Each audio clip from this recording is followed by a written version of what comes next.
Okay, good morning, everyone. So I'm happy to welcome you to the third session of the Blue Manager presentation within the part of the Symposium week. So I'd like, of course, to welcome also all of you on site, but also online for just like our jury members, but also some students, and of course for the one watching perhaps also online on the YouTube. Of course, if you're watching and you're with us, do not hesitate to send comments, to ask questions. We will be glad to share them and to interact. So our session today is entitled for this first one this morning, Data for Decision Making. So we're going to travel a little bit from French Polynesia to Madagascar and like also West Africa, if I'm correct. So I would like, before going into details about the students, to welcome and to thank, of course, our jury members. So on site, Diana Calvache from Université Côte d'Azur from the MARRES coordination team. We have Jean-Vincent Vieux-Ingracia from the Métropole Nice Côte d'Azur and president of the Nature Dive. We also have online Guillaume Leport and Martin Colognoni. So Guillaume from Blue Seeds and Martin, which is biologist and artist and founder of Coral Guardian. So thank you for being with us. And we here this morning, so for presentation, we'll start with Marie, followed by Lapo, and after a break, we will have Mateus, and we will finish with Alex. So without further ado, let's begin this first session. So Marie, the floor is yours. You will have 15 minutes of presentation and then 15 to 20 minutes of questions. So I'm adding your slides, and we're good to go. Okay, hi everyone. Thank you for being here for my presentation of my project, Hamani Fenois, which consisted of coordinating an environmental sensing project scoping phase. So first, let's start with a few words of context. I wanted to introduce my project with this picture I took at one of the central valley of Tahiti called La Fatawa. We can clearly identify the ridge here, half hidden in the clouds, and we can guess there is some rain up there. And just below, we can see the sediment plume spreading into the lagoon.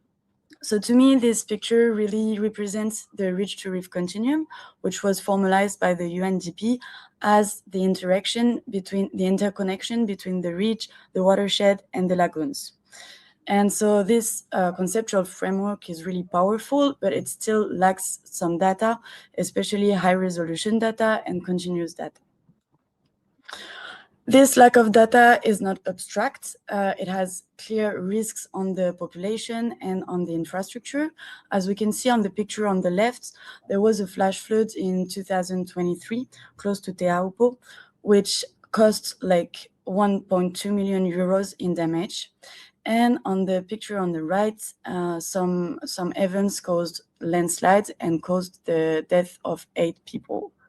So both of these events and the many others happening in Tahiti each year are very significant for the territory, and they happen in a very specific landscape, the one of the volcanic islands, which means heavy rainfalls. Some heavy rainfalls can reach up to 14,000 millimeters per year in the mountain areas. And they happen also with the steep slopes of the volcanic island, which accelerates the runoffs into the lagoon.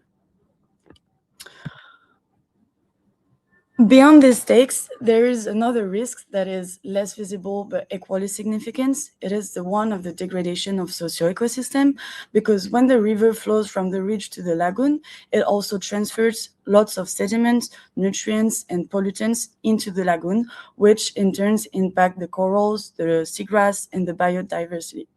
And this risk is particularly significant in Tahiti because it is highly dependent on its ecosystem.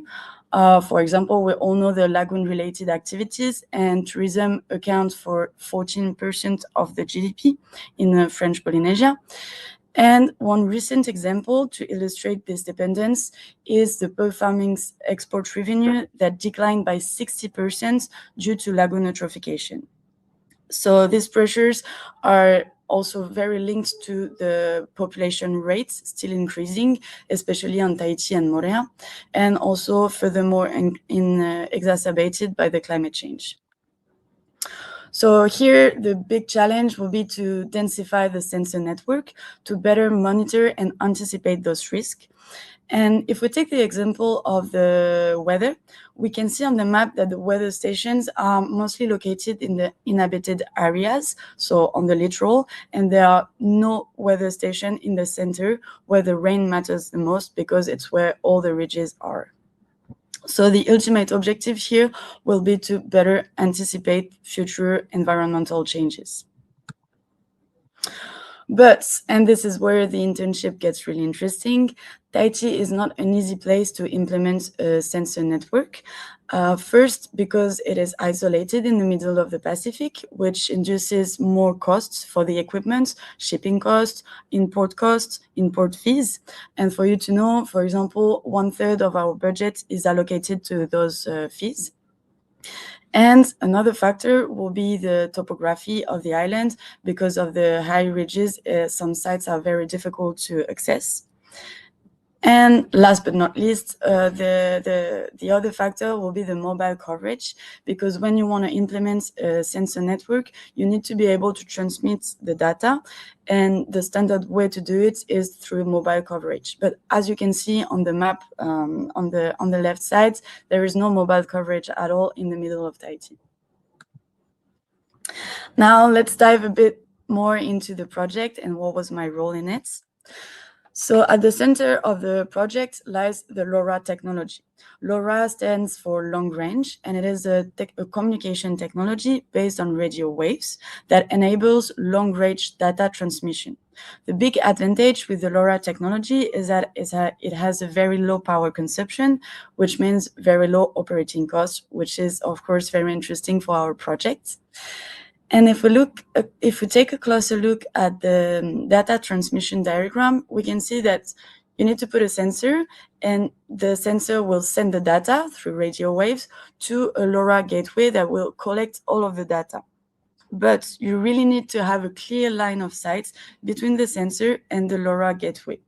Then the LoRa gateway will send all the data through internet connection to a server, and so all the researchers will have access to it. The origin of the project is the Terraforma funding program.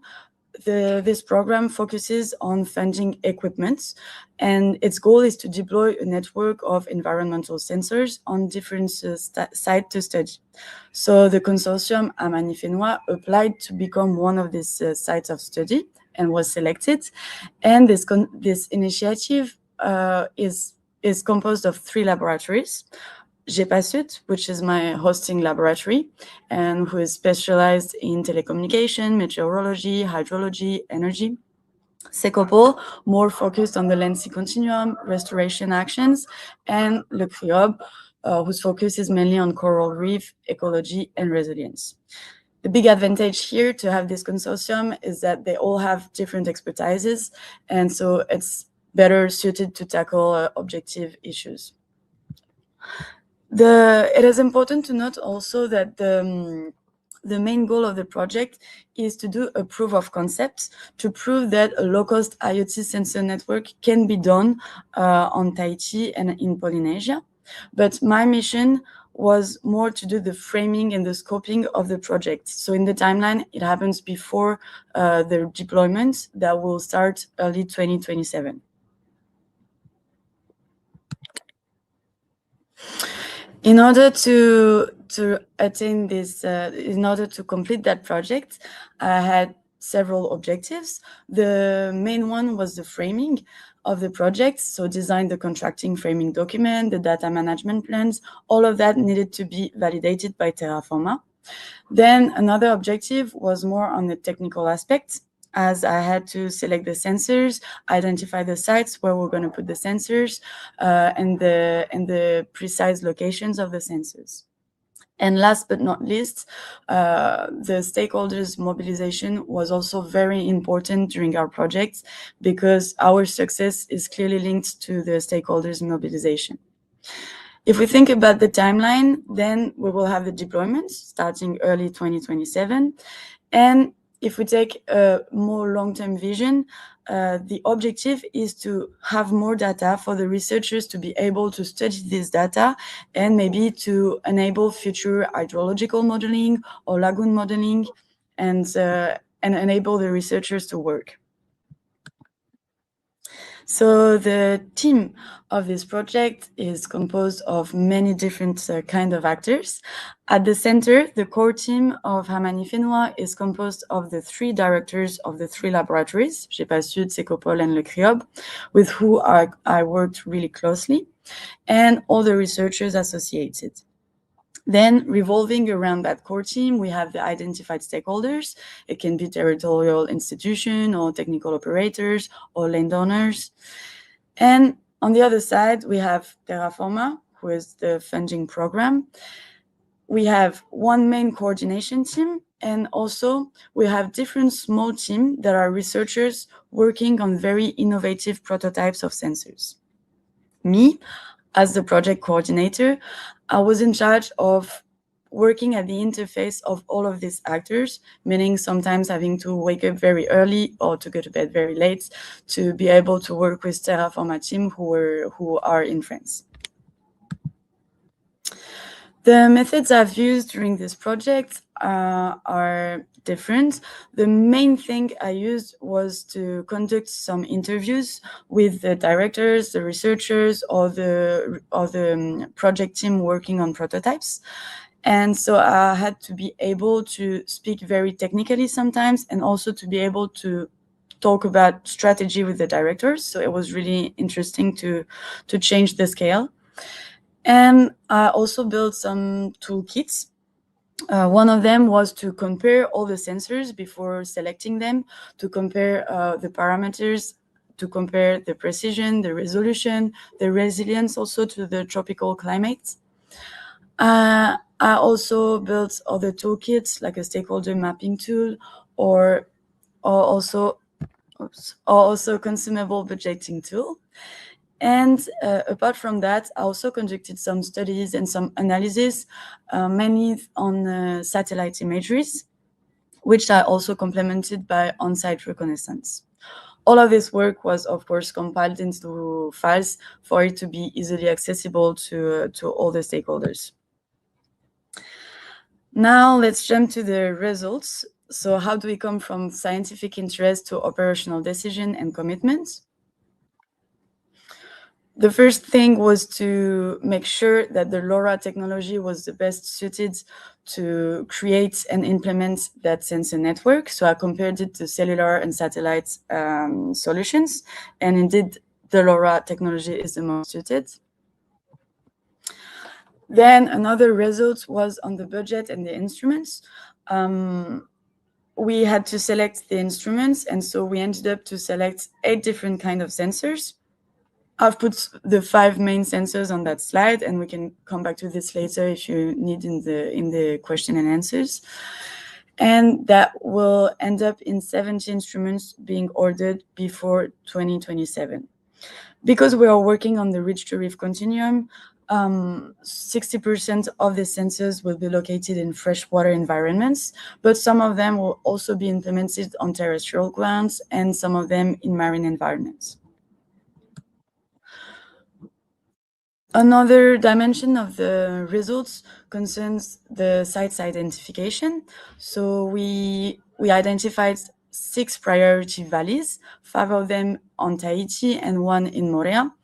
And we selected them because they have special features. Some of them are more urban, some of them are more agricultural, or some of them are more industrial. So it'll be a way to actually compare everything on the valleys. And we decided to allocate different sensors to all of the valleys. As a result, I also mapped different stakeholders, and I conducted over 15 meetings. Some of them were really formal, like some webinars, and some of them were more one-to-one meetings. And the idea was to really identify synergies and identify how we could help the stakeholder and how the stakeholder could help us in return. And the last part of the result concerned the regulatory framework, because when you want to implement a network, you want it to be legal. And so what I learned throughout the project is that if you want to put some sensors in freshwater environments, you'll need to ask permission to a specialized directorate, la DEC. And if you want to put them on terrestrial grounds, it'll be with the commune or with private landowners. And if you want to put them in the lagoon, then you'll have to ask to the DAF. Finally, the discussion and conclusion. So how do we come from risk management retrospective to the integration of the project within the territorial resilience strategy? So I wanted to take a retrospective look on the risks I first assessed in the initial project plan. Some of them were really well anticipated, like the financial risks, for which I added a contingency margin, the regulatory complexity, the stakeholder mapping. But for some of them, I had to add extra actions. For example, at first I didn't think about the maintenance, but I learned throughout the project that some of the previous projects on sensor network failed because they have no maintenance. So I added action in the plan concerning that aspect. And also another thing I learned is that it is really important to turn the enthusiasm of stakeholders into real engagement and real commitments. So I also added more action on that to have a real plan for maintaining the relationship with the stakeholders. If I had to do things again, I would also probably add more field work on the LoRa technology in order to test it more times, because depending on the environment, it can answer very differently, sometimes because of the dense vegetation. And one aspect that I did not anticipate enough, in my opinion, was the cultural acceptance of the project. But I realized that throughout the project, and my way of mitigating that risk is to identify synergies with pre-existing programs that are already really accepted on the territory and to work closely with them. So in conclusion, why this project matters. So all the results we had, the 6 values we identified, the sensors we gonna order, the budget allocation, it all answers to a broader goal of strengthening French Polynesia resilience capacity, especially as the climate change intensifies.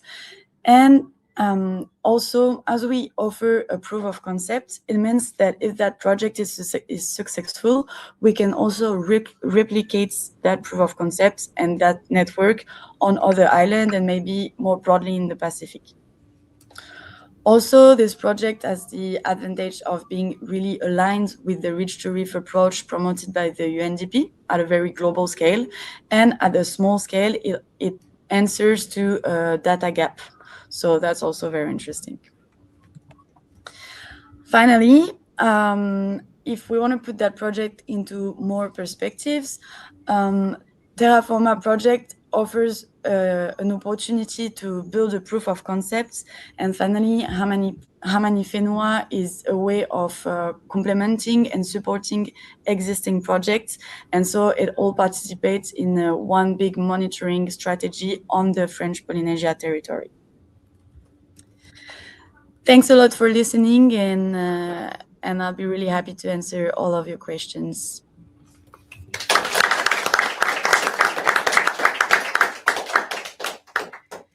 Thanks, Marie, and well done for your presentation. We, of course, are going to open the floor to the question. I can start online, and I can start with Martin, and then with Guillaume, and I will come back to you. Okay, thank you, Mary, for the presentation. Okay, my first question, so I'm not sure if I understood at the beginning, but why does it, and how, you could hear me? No, yeah, there was just a little bug, if you can repeat. Why and how it could improve the resilience capacity of the local community? Of the local community? of the islands. I mean, how your project can improve the resilience capacity? Because as the project is focused on collecting data, these data are going to be continuous and also real-time data. So, for example, if we take the hydrological risk and the flash floods and everything, it can enable to build anticipatory solutions with the risk of flash floods and landslides. If we think about the landslides, for example, being for the researchers to be able to build more hydrological modeling, it means that you can prevent and anticipate the landslides. Okay, so flash floods can be anticipated and controlled. You think that you can control flash floods? I think if you start to better understand how they work, then you can have mitigation actions. And for example, that's why we are working closely with other programs, because some of the programs, I'm thinking about Solubiot, are trying to find solutions based on nature. And so they are having restoration actions all around the river with, for example, planting endemic species of plants. And so by working with them, we can, I think, yes, we can anticipate those risks and mitigate them. Okay. My second question is about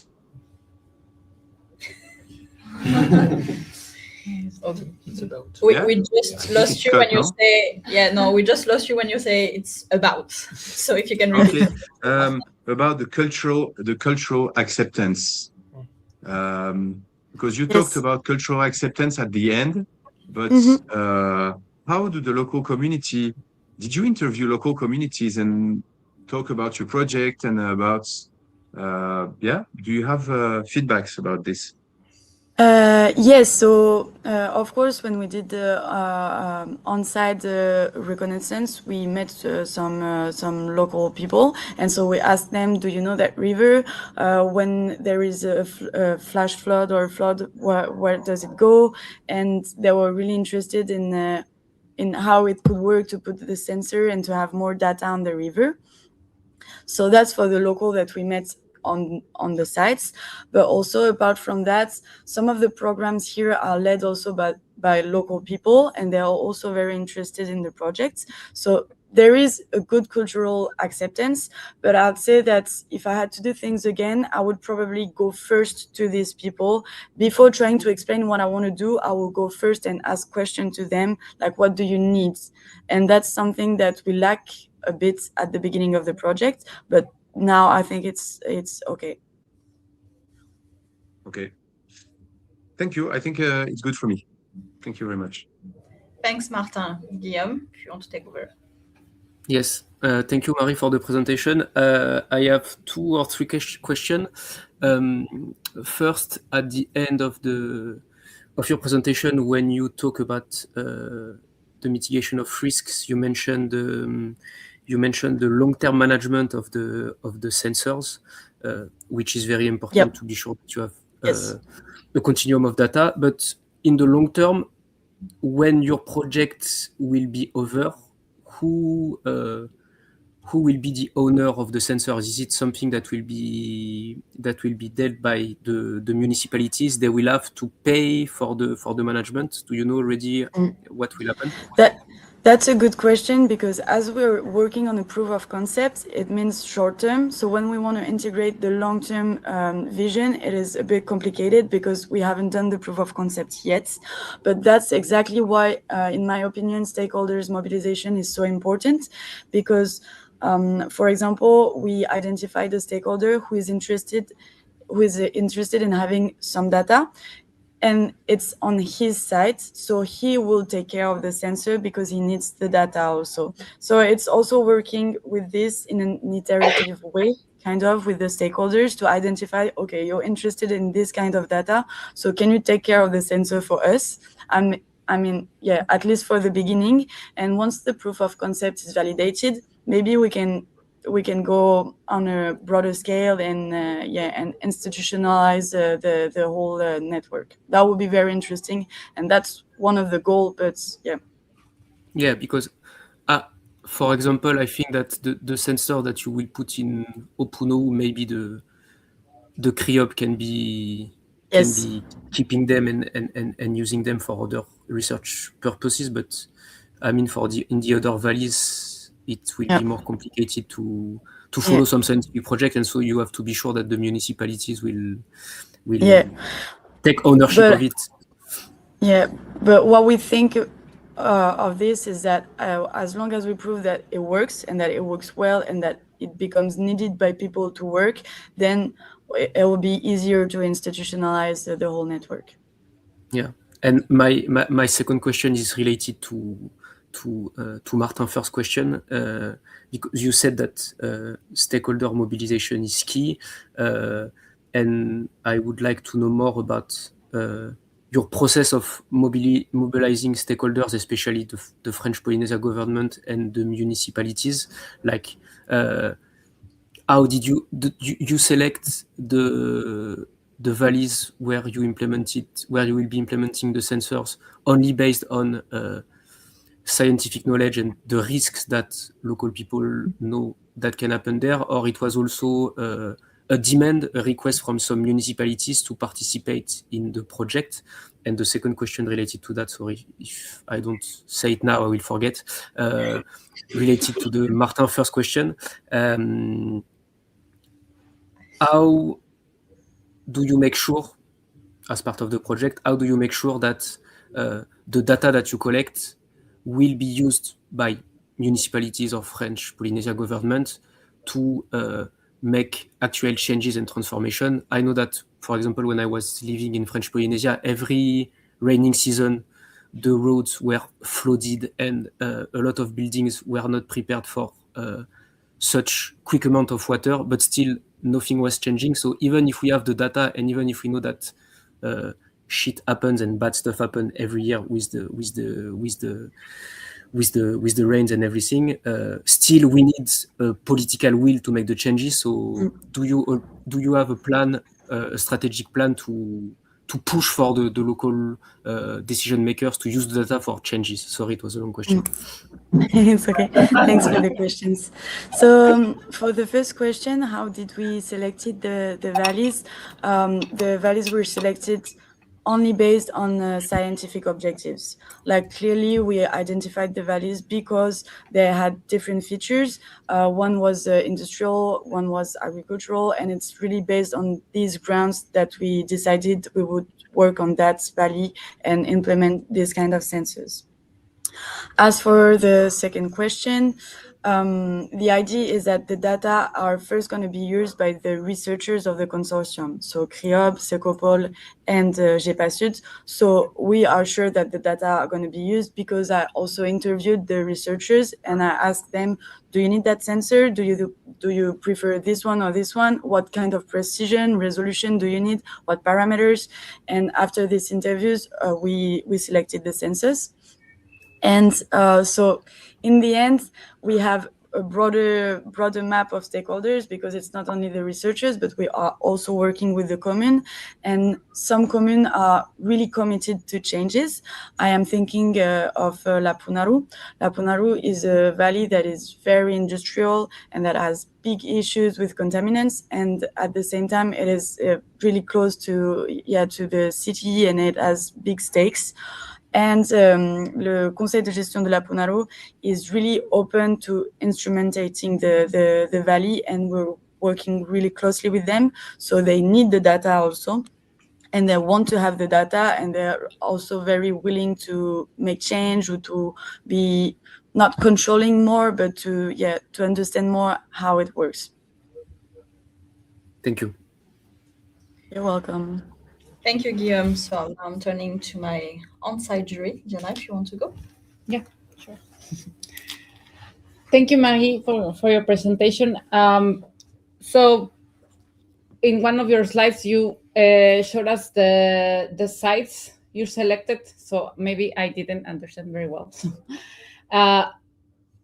Based in what you selected those sites, and also inside of that question, can all sensors work in all sites? Okay, so we selected the sites because some valleys have stakes because they are industrial, because they are urban, because they are agricultural. And so that's how we selected them, because we want to put different sensors and be able to compare. For example, if there are heavy rainfalls, we want to see if there are more pollutants that are going to be dissolved in the water and transmitted to the lagoon in the industrial area or in the agricultural area. So it's a way of comparison also. And for the sensors, we are not going to put all the same sensors in all the valleys, because, for example, in the industrial valley, what we want to do is mostly to detect some kind of contaminants. So we will put the sensors that are adapted to that. And in other places, we want to put some biosensors with biosensors to see how some sentinel species will react to the modification of physical and chemical parameters of the water. Okay, and also related to one of Martin's question about the community, the relationship of the community in the project, besides what you said also of the needs that they have, that you ask about their needs, what about the installation of the sensors? Will be that compromised part of or sites that the community like has in it? I don't know if I make sense of it. Like, yeah, sure. So one of the stakeholders and several stakeholders are also schools or college or high schools, and so it's also a way of integrating the community to the project, because what we want to do is that we want to put a LoRa gateway in the college, and the trade-off that we're doing with them is that we can come and intervene and do kind of a workshop with the students because they are also really committed to learn more about the river. It's something that is very important for them because their building is really close to the river, so they want to learn more. And by meeting them, we understood that they would be very, very happy to have scientific coming and explaining why they put the sensors, what do they measure, how it works. So it's also a way of integrating the community to the project. Okay, can I ask another question? Okay, yes. Yeah. I hope it's a small question. So about the stakeholders, you said that it was hard for you to kind of make them be committed to the project. So what did you do? How did you do to make them be? I said that because it is like it's not the deployment yet, so it is hard for the stakeholders to realize what is the concrete action they can do. So the thing is that there is a big enthusiasm around the project, but in my head, the risk is that this enthusiasm doesn't transform into concrete actions. So for me, it is important to maintain the relationship and to keep in touch always with the stakeholders and to send emails and to conduct more meetings to update on how the project is progressing also all the time. So that's my strategy, is to really keep in touch with the stakeholders. Okay, thank you so much, Marie. Thank you, Diana. Jean-Vincent. Hi, thank you for this presentation. I have a curiosity question. What energy source do the detectors use? What? Sorry? What the energy sources for the detector, the sensors? Mostly solar panel. Solar. Because for the sensors, yes, and for the LoRa gateway, we have different kinds. One can be solar panel if it has to be autonomous because it has to be remote. Otherwise, it can be through electricity in a building of a stakeholder. Okay, so the second one is about that. So how can the surrounding environment affect this the availability of the energy? The dense vegetation, maybe even the animals, etc. Yeah, there is a big risk. After meeting with some stakeholders that have worked on putting sensors in the rivers, we know that we're going to lose some of the sensors because the flash floods are so intense that we will have to try to anchor the sensors in the river, but the river are moving all the time, so it'll be very complicated. And also the dense vegetation is kind of a barrier to the LoRa technology, the radio waves. They cannot go through the vegetation, or at least to a certain point.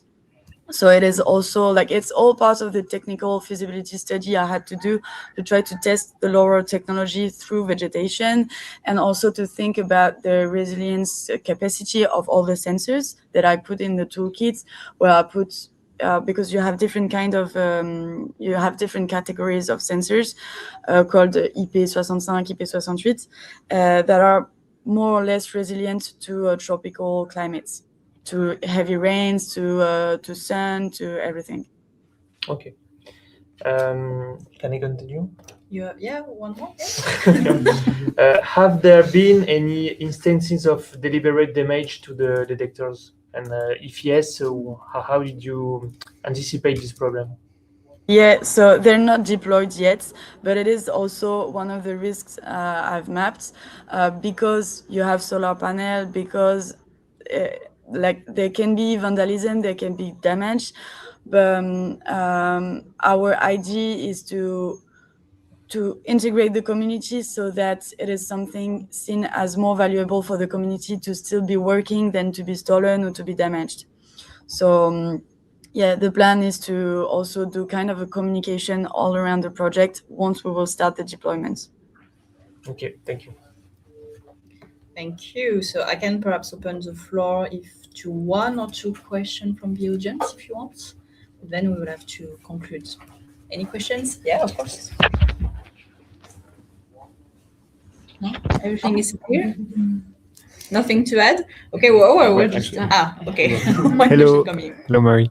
Is there a coastal observatory in French Polynesia where you can gather all the data, and yours especially, to compare with other types of data and for facilitating this decision making? There is an observatory, but for now it is not really playing that role in French Polynesia, but we want to try to maybe let them know that we would be happy if they could do it. So it's also more in the long-term vision, but we've identified them. We would like to work with them, but first we really need to prove the concept is working before asking anything from them and before. So yeah, at first the server will be held in the University of French Polynesia, and they will be managed by GEPA Sud, and then we'll see. Okay, thanks. Any last thought? No? Okay, well, thanks again, Marie, and well done for your presentation. Thank you.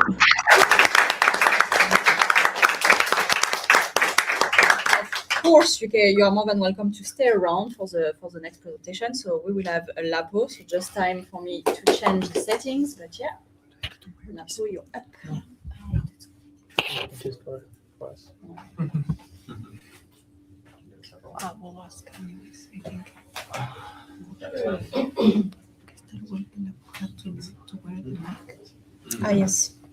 Yes, like, if you can just wear the mic, you can clip it. Or you have So it's web. No.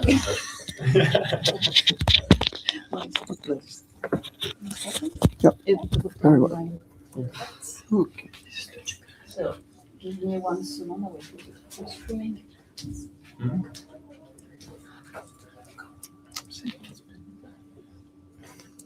Yeah, perfect. Yeah, changes. Okay. So, perfect. So as always, 15 minutes of presentation, like 20 minutes of questions. The floor is yours. Thank you. Good morning, everyone. So today I'm going to talk about how I developed an aquatic foods module for the FAO tool for agroecology performance evaluation during my time working with the FAO Climate Change, Environment and Biodiversity Office, for which I have been working in the past few years. So I'm going to start the presentation with a bit of background, of course, objectives, and also spend some time on concepts and definition, discussing also why I believe this subject matters, and then discuss a bit more all the project delivery phase and have an overlook at the preliminary results. In terms of background and especially objectives, well, the objective was quite simple. It was about defining how aquaculture and fisheries can be agroecological. And in the presentation, in this first phase, I will explain why and how I was interested in this question. But first of all, I believe it is important to define what is agroecology. It's a concept that maybe we have heard, myself as well. We have kind of an idea of what it is maybe, but maybe we don't have specific concrete elements to understand what it is. And in fact, I believe that when we talk about agroecology, the key word is systems, food systems in particular, which is the journey of the food basically from pre-production until it comes at our tables. And in particularly, agroecology focuses on the interlinkages between plant systems, animal systems, humans, as well as the environment, while promoting socially equitable food systems. And we talk about food systems is, of course, any food production systems, including fisheries and aquaculture. There's 3 dimensions in particular that I find interesting in agroecology: scientific principles, the fact that it combines also practical agricultural practices, both on the traditional side and the innovative side, and at the same time, social values. So these are examples of different dimensions of agroecology. This is agroecology, this as well, this as well. In this case, we are in French Polynesia, and you can see a very diverse system in which cattle is grazing. There's guayaba trees, there's avocados, oranges, palm trees, cultivation. It's a highly agro-biodiverse system. In this case, we are also talking about agroecology. There's also some diversity, but the focus is specifically on the recycling and circularity dimension. You can see how instead of plastics, traditionally there's some palm trees, dry palm leaves, that are used to limit the use of agroplastics and contain the development of bad weeds. But agroecology is also something else. It's also something that goes a bit more on the intangible dimension, let's say, and we talk about values and principles. So for example, this is agroecology, this is agroecology. We talk about how a production system promotes gender equality and equality within, for example, a household. We talk about how farmers have access to local market and how they have, for example, the possibility of promoting food that is traditionally consumed instead of, for example, food for import for export.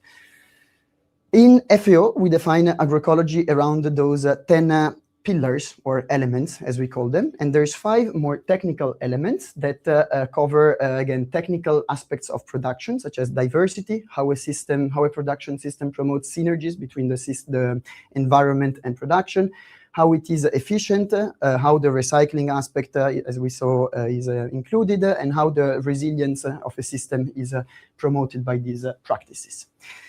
In terms of the more socioeconomic elements, instead, we have 5 additional elements: knowledge sharing and co-creation, how a system promotes culture and food traditions, social values, circular economy, and responsible governance. These general pillars are quite interesting because when FAO comes up with this type of broad definition, it is approved by its members. And this is important if you want to promote a specific approach, because it means that the approach has a political weight to some extent, as FAO members are mostly, not entirely, but in the largest majority countries. However, if we go back to these principles, as you see, it's again, we are on a very high level. In fact, as part of its mandate, FAO developed tools to make sure that these principles are then translated on concrete performance and data. And to do so, we developed a series of indexes and criteria that allow us to evaluate how agro ecosystem is diverse, how it is harnessing the synergies, etc. So you can see, for example, under the diversity element, we calculate indexes on plant diversity, such as genetic diversity, for example, temporal and spatial diversity, such as, for example, crop rotation or how intercropping is done in a system, and also, of course, animal dimension elements. We can go back to more details if there's questions.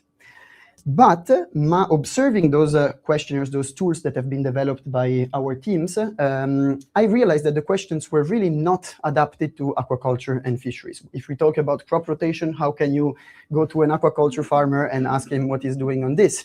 And however, agroecology opens up to any food production system. So there was kind of a gap in this aspect. And I discovered also, digging a bit more in the literature, that indeed the work on agroecology, of agroecological approaches on aquaculture and fisheries, and in general aquatic food systems, has been quite limited.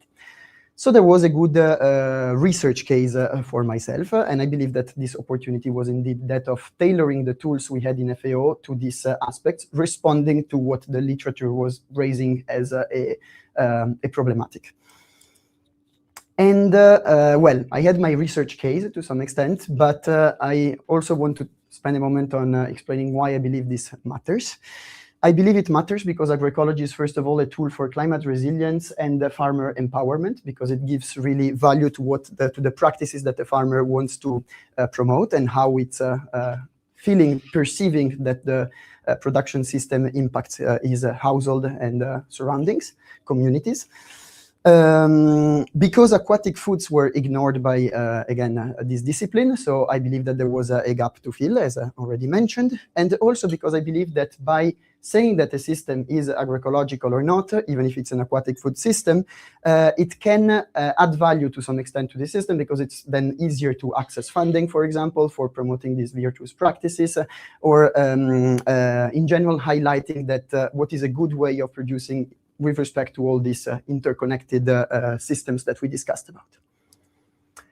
Of course, once these ingredients were, like, this rationale was in place, I had to translate this project idea into reality. I was starting from this privileged condition of being already in an institution that was working on these aspects in FAO. And I was glad that the TAPE team, TAPE is the tool for agroecology performance evaluation, was indeed interested in giving some resources to develop these approaches. So they really supported me in this idea, and we started working together in this direction. However, I'm not an expert of agroecology, and I'm not an expert of aquaculture. So I needed some, let's say, academic and research solid background that I collected by trying to engage some of these academics that I've seen have published on agroecology, some of our aquaculture and fisheries experts in FAO. So we put together what was a little, what we call it, a technical review committee that basically is checking that what I do makes sense from both an aquaculture and agroecology perspective. And then, of course, discussing with these experts, we also identified the need of finding case studies to study that these updates of the tool made sense. And I was lucky again to find among those experts someone that was working on this type of project on sustainable aquatic food systems, including a GIZ, which is the German Corporation. We have a representative in the room. Thanks for joining, Alex. That actually was really interested in testing this approach, because it was exactly going in the direction that they already wanted to go into as a project. And this is the good transition to go into how I organize myself for actually developing and testing the tool. So let's talk a bit about project implementation. Different locations, different parts of the world where French Polynesia comes in, because I believe that in French Polynesia, in particular some specific islands such as the island of Waine, where traditional production systems are still a bit more practiced. There was really a natural case study for how naturally the local communities are integrating agroecological approaches in their way of producing, fishing, and doing aquaculture. So I spent some time there doing a first series of interviews, observing how the systems were working, and starting to do the methodological review of my tool. Then there was a pilot testing phase that was done in this project context in Madagascar. More details in a second. And then in terms of approval, we're going to go to Rome, FAO headquarters, where there's going to be the finalization of the tool and, let's say, political approval of it. Now, in terms of stakeholders, seems pretty complex, but it's not that much complex. There is a project management unit composed by the two institutions that were mostly interested in driving this approach and investing in agroecology. Donor side, we had the European Commission and Federal Ministry of Cooperation of Germany. It was interesting because European Union was funding both the FAO project and GIZ project. So it's always good when you make donors cooperate. You show that different institutions work on the same topic. I think it facilitated our tasks. Field implementation partners, essential, because luckily the GIZ project was working with some local NGO working on with local stakeholders, local technical experts of aquaculture that were trying to promote sustainable aquaculture practices in Madagascar. It's this APDRA NGO specialized specifically on village aquaculture. And also they were essential in providing us the farmers that would participate to the survey that we would have done to conduct our case study. In terms of technical expert review body, again, see it as a body that was kind of overseeing the whole process and checking on what was being done regularly. Now, in terms of results, well, the first phase, again, was more kind of a brainstorming phase, understanding how systems indeed, aquatic food systems indeed could be agroecology. It was great to be in Polynesia because I had under my eyes this way of integrating. I think the presentation of Marie on ridge-to-reef systems is quite a good example of it. These ridge-to-reef systems really integrate land production with water production or exploitation of resources in a sustainable way that takes many of the aspects that were highlighted in the first part of the presentation. So basically over there, I had the kind of proof that I needed that both aquaculture and fisheries practices potentially can be led in a way that is compatible with what agroecological approaches are. And then I started to adapt the tool to a specific type of aquaculture production system, which was pond aquaculture, for a series of, well, first of all, because the case study we would have been leading in Madagascar would have been on pond aquaculture primarily. And second, for a series of technical reasons, I can dive a bit maybe later into these, but basically it was easier as a transition from a land logic to a pure aquatic food systems logic to pass through pond aquaculture. Examples of how we adapted the tool, which basically is a questionnaire in a first step. Then there's also a more technical step, but that for now we left aside because we wanted first the conceptual part to be there. For example, when we talk about the diversity element, going back to the crop rotation example, in the original tool, we think about crop rotation practices. In the updated tool, instead, we are talking about how the farmer is promoting good pond resting and drying practices and shifting slightly the logic in this direction. Same for the efficiency element. If you think from a land production logic, you're going to try to understand how to fix nitrogen, so make sure that there's enough nutrients in the land. While on aquaculture, from an aquaculture perspective, often it's a different logic. It's about managing eutrophication and the excess of nutrients in land. So we had to ask questions, to twist the questions and adapt them into this logic, which was, of course, if you want to do something technically sound, requires some discussions with our beautiful technical review committee that was always discussing, providing review, and trying to help me in tailoring these questions in the best possible way. So from this phase, then the actual practical test happened in Madagascar Central Highlands region, which is where the project is operating. Again, we were really going to the field and discuss with the farmers that were cooperating with this project. What were they doing? How this helped them? What was working, what not. This is the typical production system we were operating in. Very beautiful. The fish often were free to move around the irrigation channels or directly in the rice fields, where they would also have some refuges. This is integrated agroaquaculture, as we define it as FAO, while in some cases instead there were very separate ponds that where the fish were being produced. So we assessed these production systems for now. We were really, again, sitting, submitting, collecting indicators, defining really how each question could be tailored or not to the local production system. And we would sit and have these focus groups after each session. So the farmers were not only, let's say, used as a data source, but also after we were trying to discuss how to possibly improve our approach, what questions made sense to them, what was instead kind of in a direction that they couldn't really understand. Let's finish with some preliminary conclusions because I have preliminary results. So conclusions will be quite preliminary, but yeah, in general, I believe that the tool applicability was confirmed through this field test. The idea was really to test this agroecology performance tool to aquatic food systems, and this was conducted successfully, at least at test phase again. There is still some adaptations that were required to the tool, and the practical case study kind of expressed the need of it, showed the need of this.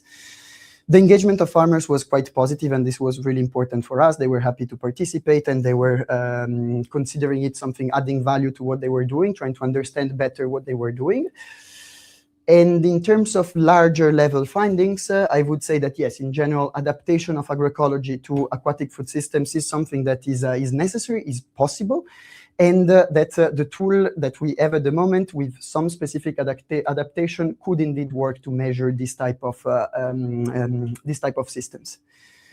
However, it's also important that field data and validations are there to kind of confirm the validity of everything that we are doing, and also that there is a scale-up and applicability potential, because I'm going to jump in this in 1 second in my final slide, but also because we tested just one production systems, and there's much more that could be done. So just to finish, in terms of next steps and ambitions, I believe that the immediate next step will be refining the tool based on what we collected. Actually, everything that you've seen in Madagascar was in the middle of June, so it was quite recent. So we're still elaborating a bit what we did. During these annual conferences, thematic conferences we have in FAO, like Committee on Forestry and Fisheries, we're gonna have the experts that will be in the position of approving the tool. We're gonna then develop a little report with FAO and GIZ. We don't know exactly in which format, if it's gonna be published or just on our websites, but that's the idea. And also, I believe it's quite interesting that we are receiving already requests to adapt the tool to other aquatic food production systems. So yeah, it's really new, but I've been recently contacted by this integrated IMTA, so multi-trophic aquaculture producers in La Rochelle, in Ile-de-Ré more specifically, that are doing primarily oysters with a series of algae, shrimps, so kind of diverse system in salt marshes ecosystem. So it's going to be very interesting to work in that sense to adapt it to marine saltwater logic. And of course, try to mainstream this approach in FAO. This tool is existing since a while. There's already more than 1 million data entries that have been collecting across more than 100 countries on the original tool, but none of this is on aquaculture. So the idea is to rebalance this a bit and show that aquaculture, as well as fisheries, hopefully, fisheries will require more work, but that's another discussion. But at least aquaculture can contribute to this sustainable food transition, and yeah, hopefully can contribute to build this agroecology production logic and add value to it. Thank you for listening. Okay,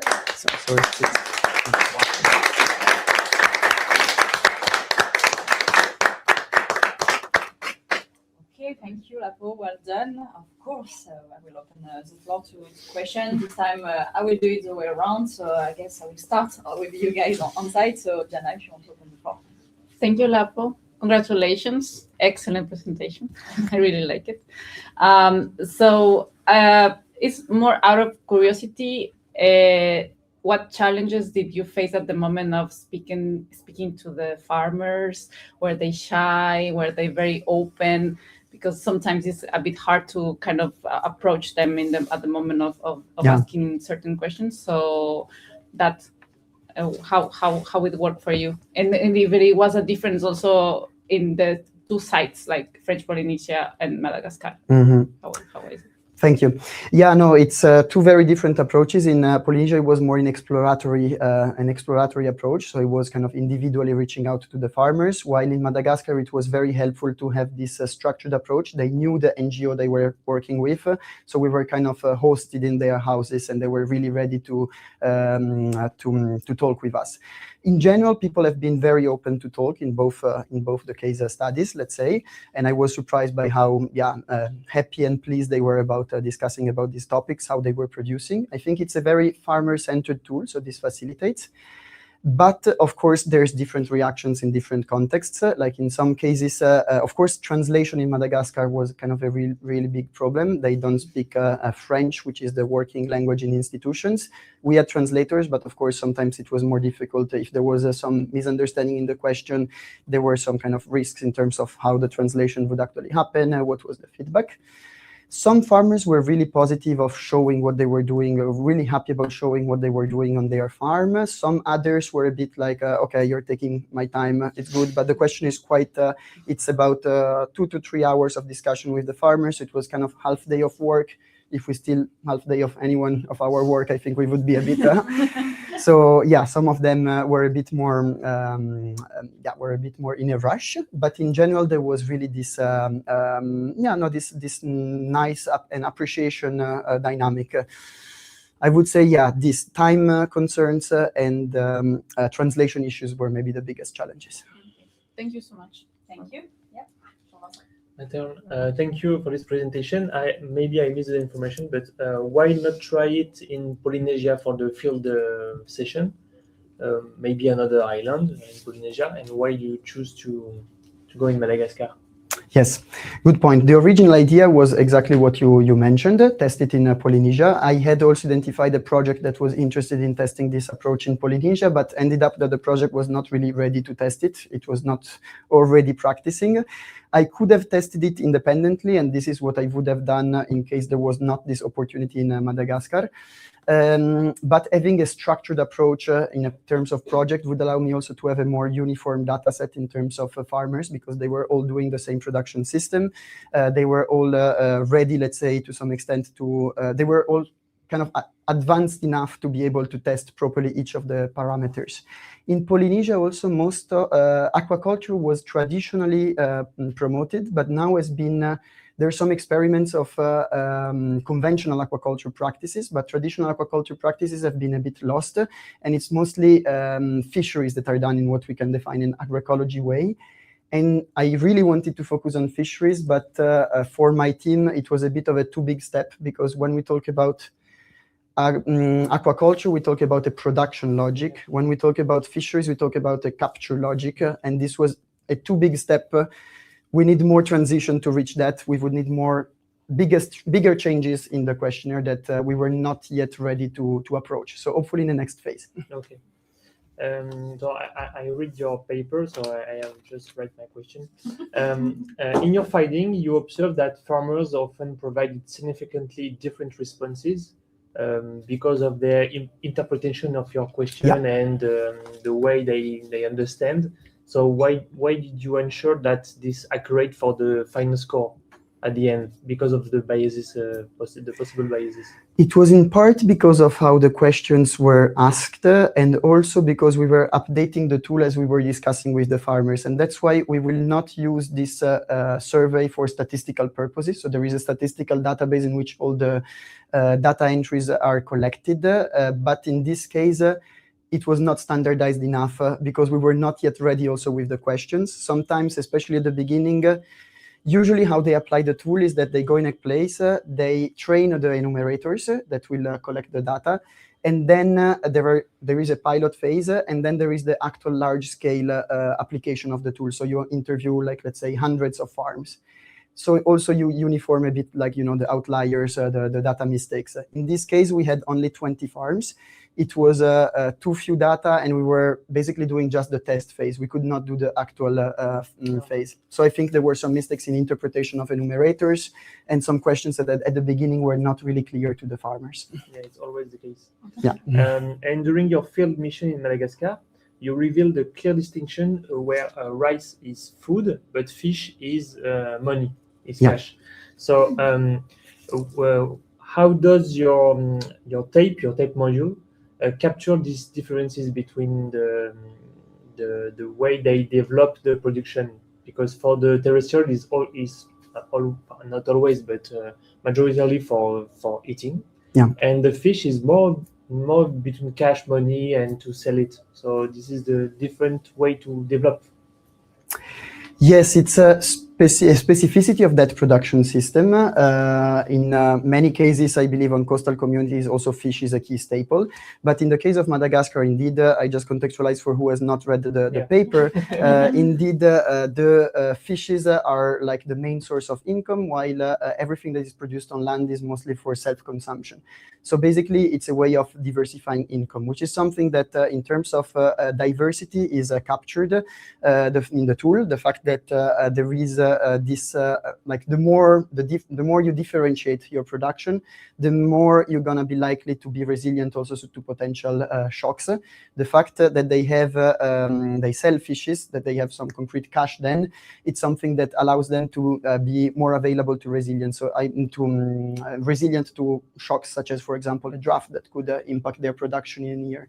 And this is identified especially in the criteria that talk about access to local market, the more economic criteria, because there is, I think the questions on access to local markets allow to measure to which extent the farmer gets actual revenue out of what he's able to sell. And this is something that allows us to say to which extent they will become more resilient again to these external shocks. Okay, thank you. Thanks a lot.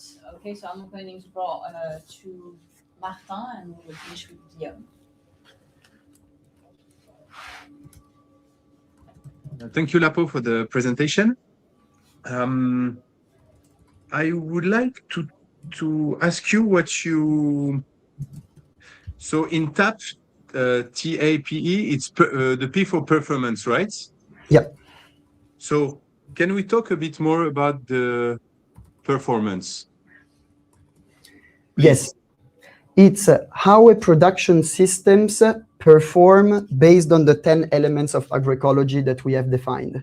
So the idea is that out of each of the systems, each of the points in a system, basically you're gonna get a score on how this specific production system, such as tilapia production in Madagascar, scores in terms of diversity, how it performs in terms of synergy, efficiency. So in the end, it's the result will indicate the average of all these scores for each of these elements, and will allow us to have an overall performance of agroecology. So we don't want to give a label to the farmers that do agroecology, but we want to say, you're performing well on diversity, synergies, efficiency. You're maybe performing a little bit less well on social values, gender equality, and maybe knowledge sharing, for example. So that's something that allows us to evaluate in a more nuanced way, let's say. Okay, so the goal is to give a final results. Like how do you communicate at the end, for example, with the fishermen on those 10 ones? Like how I don't see the final results. Yeah, there's different level of results. So this tool has been used a lot at the project level. For example, you're the project manager. You want to have indicators on how the practices that you have started as a, I don't know, AFD, FAO project manager, through your project, how you increase the value in terms of synergies. So you're gonna develop your indicators, measure them, and then you're gonna give back a report to the project manager, for example, saying this is how your project contributed to increase the resilience of this group of farmers. Okay. At farm level, it also could be useful because it tells the farmer to which extent his practices are, let's say, helping him to develop more diversity, to which extent his system is diverse, if he could maybe improve a bit more in this term. So we always share also the results for farmers in a different way, of course, than what we do for scientific divulgation. But the idea is to target both levels. Okay. Okay, and you talk about IMTA, Integrated Multitrophic Aquaculture. Can you explain IMTA, please? Yes, it's not my specialty area. I'm really looking to dig more into this aspect. It's going to happen in September. So my idea is that It is an agroecological system because from how I understand it, it is about integrating different trophic levels of the production and making sure that there is a circularity within a production system without making it a closed system, but being it connected to a natural system, such as, for example, salt marshes. So you have some elements of control, but with respect to aquaponics, for example, you still have this direct connection with the local ecosystem.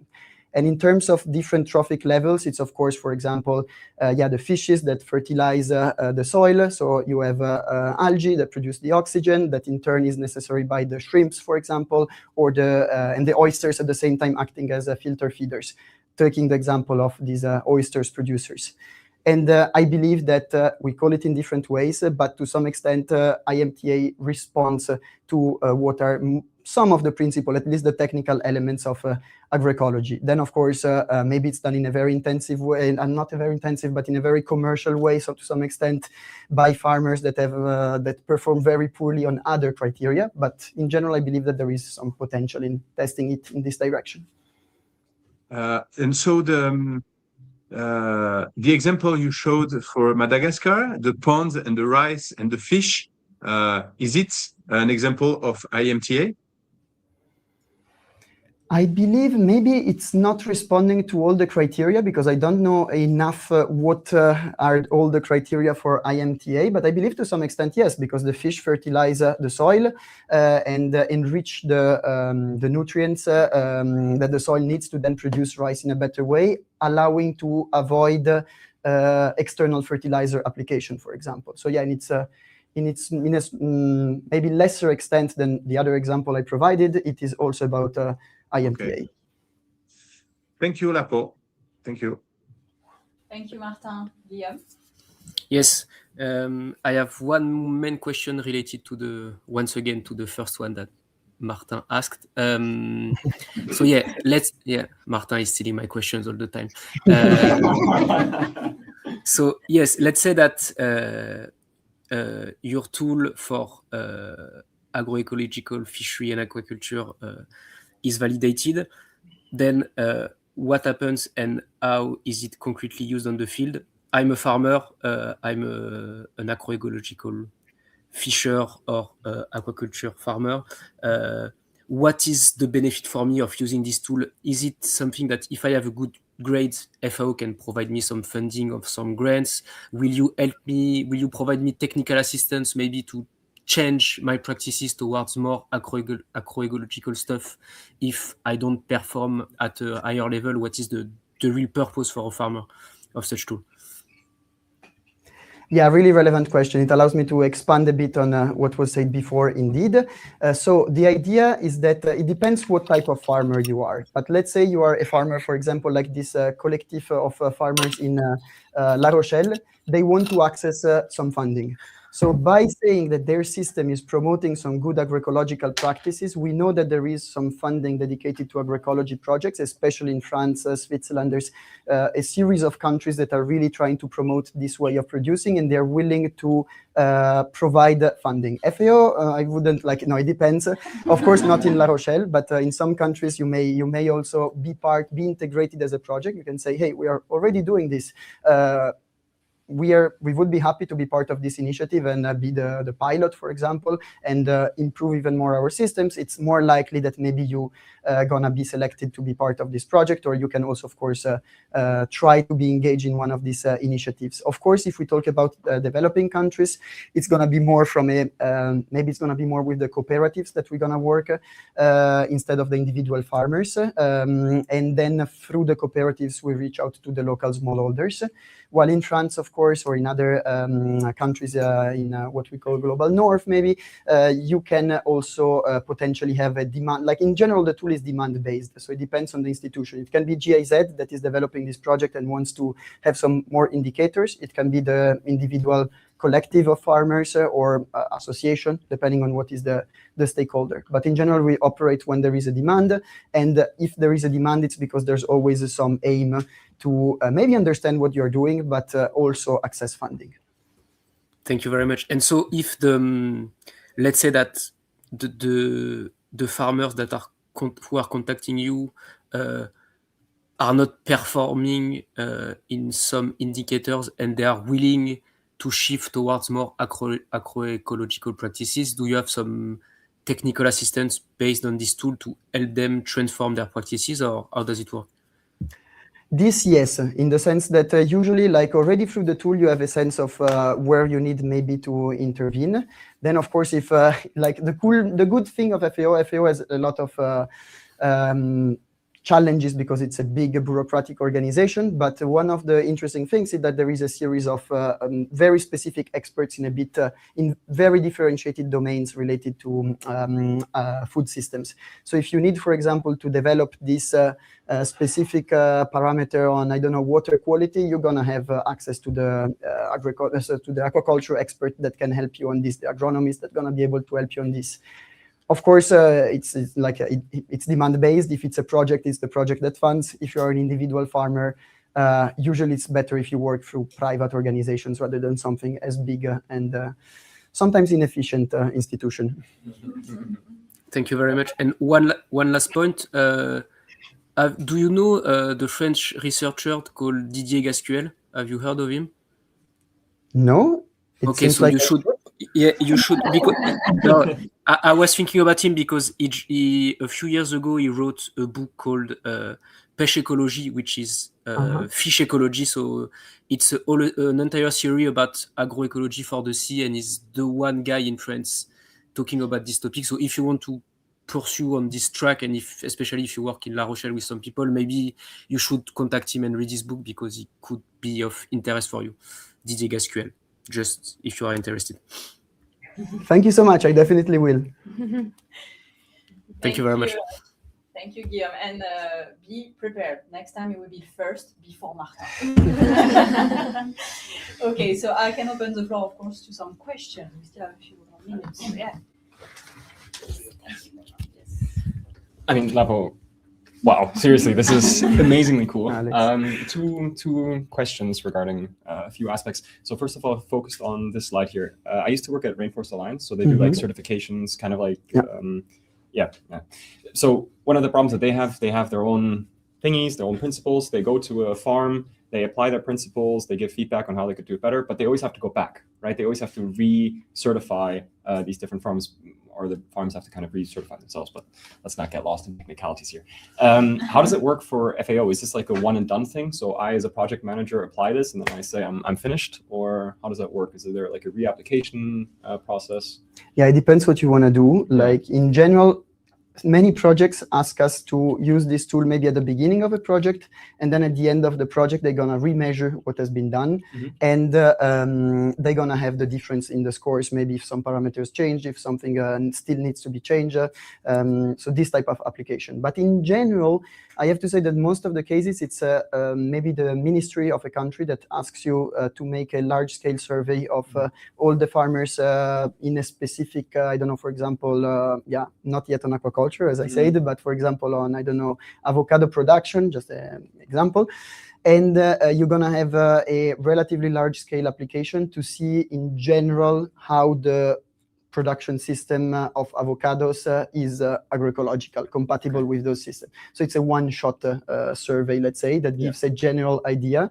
And maybe if it's scoring very well, they're going to say, hey, we're scoring very well. We need we can maybe access those funds for or sell in those markets. If instead they're not, they may request for financing for intervening to correct a bit the system. So there's always a potential application, even if the score is a bit lower. Yes. Yeah. And the second question is, I mean, obviously, we would never say that our organizations are inefficient or slow. No. But I mean, I'm incredibly impressed with how far you've managed to build this and how quickly, actually. Is there some challenges that you faced along the way in terms of slower moving organizations, perhaps? Or can you talk a little bit about just the navigation behind it? Because, again, very impressive.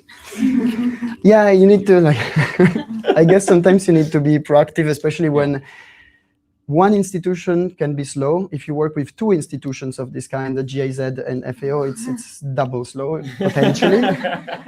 But then, I think in terms of challenges, there was, the fact that, for example, we didn't know, usually you need to schedule your field trips much in advance if it's an official field trip. In this case, we had to request some kind of authorizations to make it happen in time, let's say, which was also good because the fishing season was happening, was finished. Otherwise, the farmers would have been even more busy. So, like, there was a series of tensions in terms of when to organize the mission, how to move it. So definitely, I had to deal with that. But I was also positively impressed that sometimes, indeed, if you really push for something, you can actually make things move.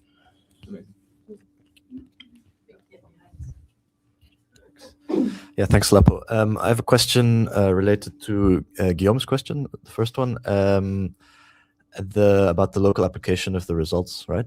Mm-hmm. So I was wondering, based on my experience with farmers, maybe it's more a Belgian thing, but farmers are generally quite resistant to change, very proud of what they do, which is a good thing, you know, independent people.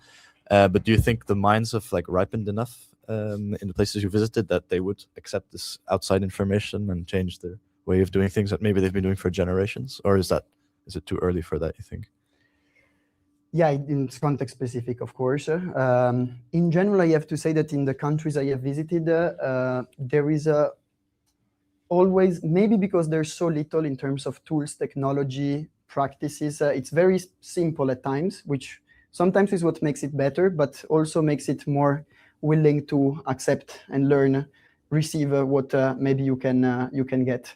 So of course, there is also this kind of very different from Europe. Like in general, there is this openness to the foreigner that comes, and it's kind of considered an honor. So they're really interested in listening to you, what you can say. And also believe that in that case, they were not really, they were the ones sharing. We were not telling them what to do, or they were mostly sharing. And then eventually you go back with them with an article, a report, some results, and then they decide what to do. They decide if moving forward or not doing so. So I believe in this way you kind of mitigate a bit these aspects, but I think the sociocultural context matters a lot. Plus the fact that in Madagascar and in general, when we work, there's a local NGO that already connected them, so they're ready to kind of accept you as someone external to their community. If the NGO works well, of course. Do you have a final question? Yeah, I actually had the same question, but I was curious kind of in general in Madagascar where people were scoring high or low in these different categories already based on your observations. Yeah, so again, in Madagascar, a bit like in Polynesia, traditionally they're doing something that is quite agroecological because their production systems are very diverse, because basically what they produce is for their own consumption and food. So they need a certain diversity. So they were already kind of performing on a baseline quite well, but you could see a lot of difference between the farmers that were doing since a longer time aquaculture and those that have started more recently. So for example, those that started more recently were less willing to, like they were feeling safer using fertilizers, buying external input services, potentially also applying some chemicals, because they would see immediately an impact. While the others that were a bit more experienced and maybe that have received some education about sustainable aquaculture, they would be much more, they would have much more trust in, for example, composting and virtuous, from an environmental perspective, production systems. One important thing is that everything was extensive aquaculture. And if you talk about intensive aquaculture systems like we do in Europe, often it's more difficult to score properly without, because, for example, it's going to be more needed to use this type of phytosanitary products. So yeah, that's just beyond your question, but I wanted to say it. Yeah. Thank you. Perfect. Might come back. Okay. Well, thanks, Lapo. Well done again. I think for your presentation. Yes. So yes, we are going to have a short break. So 15 minutes of break. We will come back so at 11:10. So to have a short rest. So well done again. Thank you also, Marie, for staying with us. I know that it's late for you, so have a good night and well done to Thank you. Mateus, and we will finish then with Alex. Of course, let's have you, Mateus. As you know, it will be 15 minutes of questions and then 20 minutes not 15 minutes of presentation, sorry, 20 minutes of questions. So I'm just adding your slides and you can go whenever you're ready. Yes, all right. Hello, everyone. Good morning, or almost good afternoon. So for my professional project, I work together with Global Reef, which is an organization in the Gulf of Thailand that works on marine science. They publish papers every now and then. And the lead up to me working on this project actually started in 2024 during the global bleaching event of 2024-2025. And then in that period, Global Reef researchers from Global Reef had discovered an extremely shallow coral reef that should have been mainly tourist divers that visit there. There's Global Reef that I worked with. They run like marine science programs for people that want to learn how to do this underwater. Cool. Nice. So people pay, that's I think their business model, where people pay to get either dive master or some certification for ecological diver. Yeah. They come do the data analysis and data gathering for me. Nice. Okay, thanks a lot. Thank you.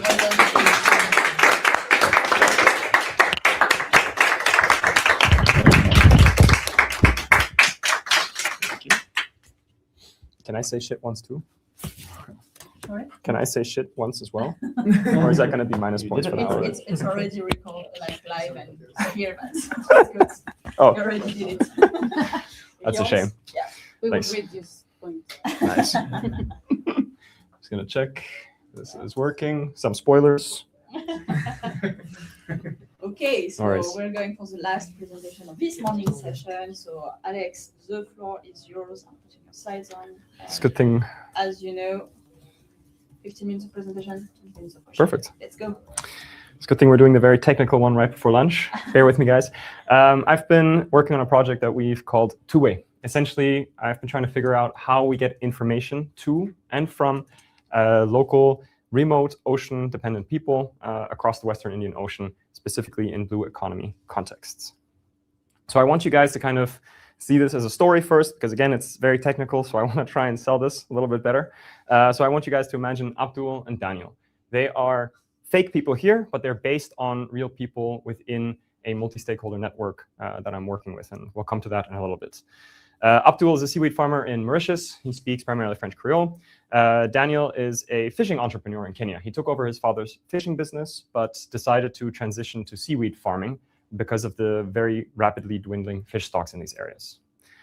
He primarily speaks Swahili and relies on word of mouth for most of the information that he's gathering for seaweed farming. Now, what's really important to understand is that they purely rely on the oceans for their livelihoods. And for 60 million people across the Western Indian Ocean, which I might refer to as WIO in the future, so just as an FYI in case that comes up, this reality is the same thing. Now, before we continue on, please, also jury, if you want to play along here, if you use WhatsApp on a daily basis, please raise your hand. Yep. If you have a personal computer, please raise your hand. Exactly. So here's a big digital divide that we see immediately. For Daniel, he doesn't have a computer. Abdul doesn't own a personal computer. In fact, across the Western Indian Ocean, only 18% of individuals own or have access to a computer. At the same time, 82% of people own a mobile phone. And 85% of those 82%, gets confusing, use WhatsApp on a daily basis. So we're not just talking about people that might use WhatsApp, we're talking on a daily basis. At the same time, all the information that is for blue economy context that multi-stakeholder initiatives collect. For example, Nature Conservancy works with Abdul to collect his information on how he does seaweed farming, writes it in a scientific paper, puts it on a digital platform through a multi-stakeholder initiative on a computer. Can't access it. So how do we look at this problem? Well, we have a broken information loop. Daniel can't access the information that he might need from institutions because the institutions don't provide it in a format that is applicable to him. At the same time, there's no way for Daniel to really communicate his issues back to multi-stakeholders initiatives. This isn't because of lack of trying, but oftentimes if you're in remote areas, it's hard to get to. It's very expensive to do interviews. Those things are always an issue no matter where you go. So thinking of WhatsApp now, we have a tool that is constantly being used. And we know that there's a lot of emerging technologies, such as conversational AI. The idea that we were looking at is how do we merge those to improve this broken information loop? I'm not going to read this out loud because, well, please. Exactly. So to answer this question, I worked on 3 primary objectives. Again, I'll introduce the multi-stakeholder initiative in just a second, but I received a lot of information from them. So how their technical setup is currently, past interviews that they've done with stakeholders. And from there, I was able to build some technical frameworks. From there, we then worked on this tool to create an architecture for the tool, and finally to create further stakeholder needs assessment that would be based around such a device. Finally, the mission that we tried to make as concrete as possible was to connect ocean-dependent people to the knowledge and networks that shape the future sustainably. All right, context. I think we've heard a little bit about GIZ today, which is great. I work with a GIZ project on this. They're called Prosper Blue. They work on blue economy topics across the Western Indian Ocean. So that's Eastern Africa in general, with a lot of different countries. They're also my primary supervision and guidance in these topics. We work with a multi-stakeholder initiative called Our Blue Future. Prosper Blue, formerly known as WIOGI, Western Indian Ocean Governance Initiative, helped set up Our Blue Future together with the Nairobi Convention. And now they have 35 members across private and public sectors, but they're still in a formative phase. So this is quite important. Risk and benefit, of course. And for my employer is the GIZ. I work there full time. And all of us working on this are doing this next to work as well. So this is kind of just, we're trying to build this out for fun. But also the GIZ is a great resource for me because I'm able to access data scientists and do interviews with data scientists to kind of see where we can build these or how we can better improve the architectures.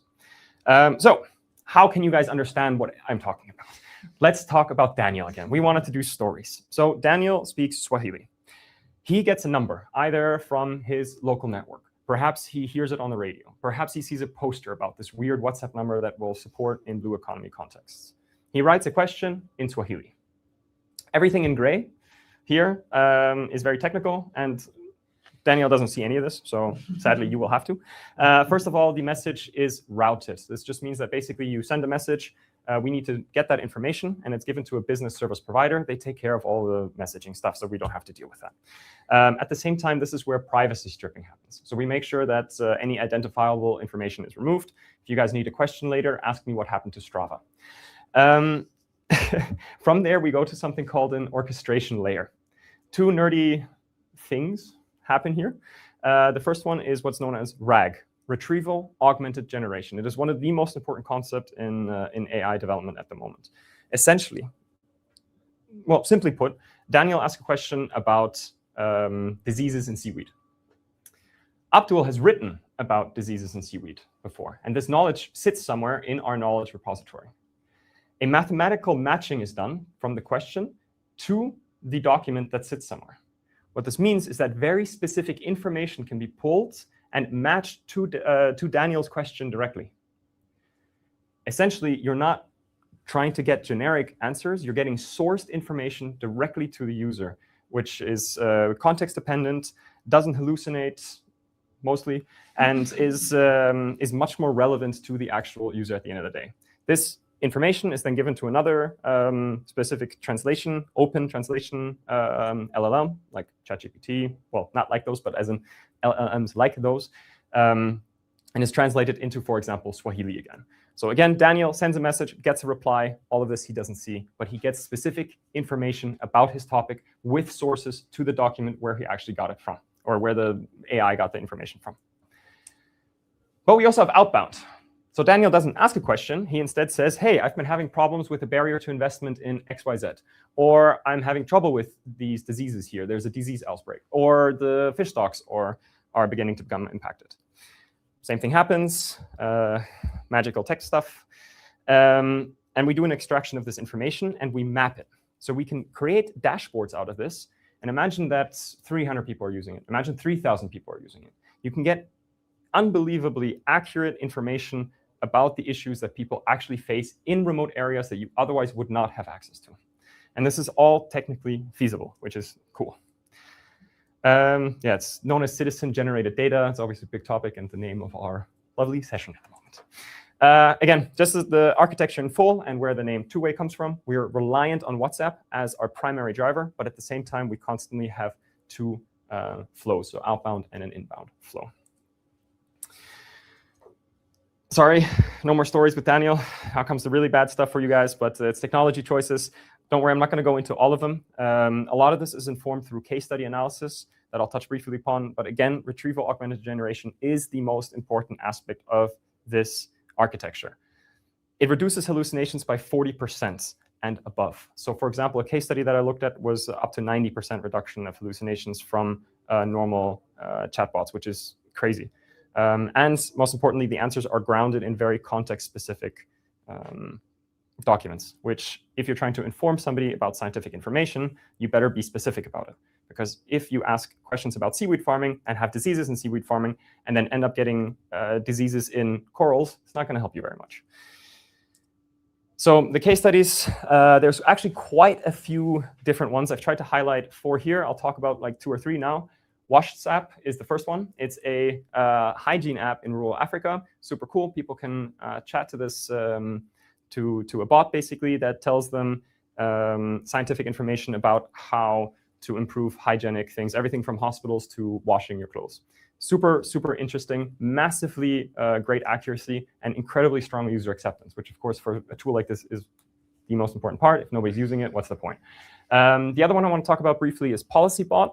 It's kind of the outbound flow that we talked about before. It's a tool that's being built in South Africa where people are able to report problems such as sewage leaks, or my bus didn't come, or just any kind of problem. And it's mapped and aggregated for municipalities in South Africa where they can then see where issues are arising and hopefully have larger scale action to fix those.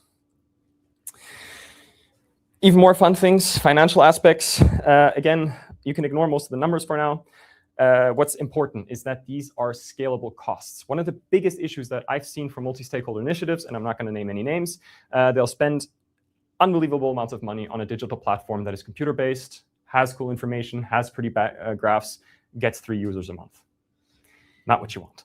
You want to be able to build something that you can actually scale. So when we're talking about a pilot for this, where you have 100 to 300 monthly users, you're looking at a yearly cost of $1,500 about. When you're going up to scale, we're talking introducing staff, but the actual scaling of the technology itself is much cheaper. We're going up to like $3,000 per year at that point, which is incredibly low. Again, you always need staff to look at these things, but it's just something that's very, very important for a consideration for building such a project, of course. So where we are now, all the objectives are pretty much done. We've got the technology assessment done, the frameworks are done, the stakeholder assessment instruments are finished and under review. We want to get those finalized stakeholder interviews now with the kind of aspects of the tool to see user acceptance, to see what is needed additionally, how to build trust, those kind of questions. And future plans are knowledge repositories. So I talked a lot now about how we have knowledge. But of course, these documents need to exist, and they need to exist in a format that AI can actually analyze, well, not just AI, but retrieval augmented generation, more importantly, can use. So this is an important aspect, and if you guys have questions about that, please ask me about those, because they're really interesting, actually. Well, for me. And yeah, hopefully, if all this works out by January 2027, we could have a working prototype. Of course, this depends on decisions and allowance, and when you're working with data and personalized data, it always is a little bit of a struggle. So my project impacts. I've separated this into 3 things. Actual impacts. I've basically done a bunch of Word documents that I've given to GIZ, Prosper Blue, and OBF. These documents are currently sitting there, but so yeah, the direct impact is that there's information gathering happening. For myself, the direct impact, of course, is network building. It's information gathering. It's been a really interesting project to look into. Would I have rather been in Fiji scuba diving to analyze bull shark mating rituals? Probably, but this was still pretty cool. So the planned impact, of course, is on ocean-dependent peoples. We want to really help change how knowledge access functions, how you can gain scientific knowledge while still relying on your local communities for other knowledge, and most importantly, lowering digital barriers. And in an expanded sense, this could actually be done to an ocean conservation field. We're building an architecture that can be translated into different fields. So whether it's other MSIs working in blue economies, or even, regrettably, I have an MPA manager sitting here now, so there's probably going to be more questions about that. But for marine protected area management, it's something that is also, it's a cheap tool that can be used to share scientific information with stakeholders, or for stakeholders to report issues that they're seeing across an MPA, which is cheaper than sending out a boat, for example. Right. some of the issues. Most importantly, very early on in my literature review, I came across this sentence: digital tools that substitute for human connection tend to fail. Sounds like I'm screwed. Luckily, I was able to, I had a great supervisor, Martin, who's online right now, who helped me also kind of tease out different aspects of how human connections, how valuable human connections are, and how digital tools supplement these kind of things, or not just supplement, but sometimes take away from it, to focus on these threats. I thought the discussion recently that we had yesterday, actually, about forums, for example, how you integrate forums are interesting. But essentially, what I'm trying to say is that Abdul and Daniel, for example, they have local communities that they rely on. There is no need to replace that. And that's why the scope of this needs to be very, very specific for scientific data that otherwise wouldn't be reached. And I think it's also for future development of such a tool that this needs to be the central consideration of how it can be adapted to make sure that none of this happens, that human connection is still at the forefront, whether that's providing numbers to call, whether that's, yeah, there's going to have to be a long analysis of this part still, to be honest, because it's a very big issue. Further critical aspects, tech, a lot of stuff. One of the biggest ones that I kind of have at the moment is we're using WhatsApp. WhatsApp is owned by Meta, so we have total Meta dependency. If Meta decides that they don't want to use WhatsApp anymore, if they decide that they don't want to support sustainability aspects anymore, big problem. Where do we go with this tool then? Hopefully, as you saw from the architecture, everything is kind of in blocks. So theoretically, it's like a Lego block. You could move it out and could move it back in. But planning is different than actual building, of course. So you always kind of have to see. Two more things I want to touch on: community adoption and community trust. How do we get communities to actually adopt such a tool? We have to go out and do field work. You'd have to go create radio messages. This is all extra cost, extra effort, extra time that needs to be invested to really bring a tool out there. Community trust. How do you build the trust? How do you make sure that the tool functions the way that you want it to? How can you make sure that there's no errors, that you're accidentally communicating and telling people to use X solution to fix disease Y with seaweed, while actually something completely different would have been much better? These are all things that need to really be considered and looked at still. And finally, as I mentioned, our blue future is still in the formative phase. What if OBF decides tomorrow that actually we don't want to be an MSI anymore? Bye. What do we do with a tool like this? Luckily, this is something that is transferable and it can be used in different directions.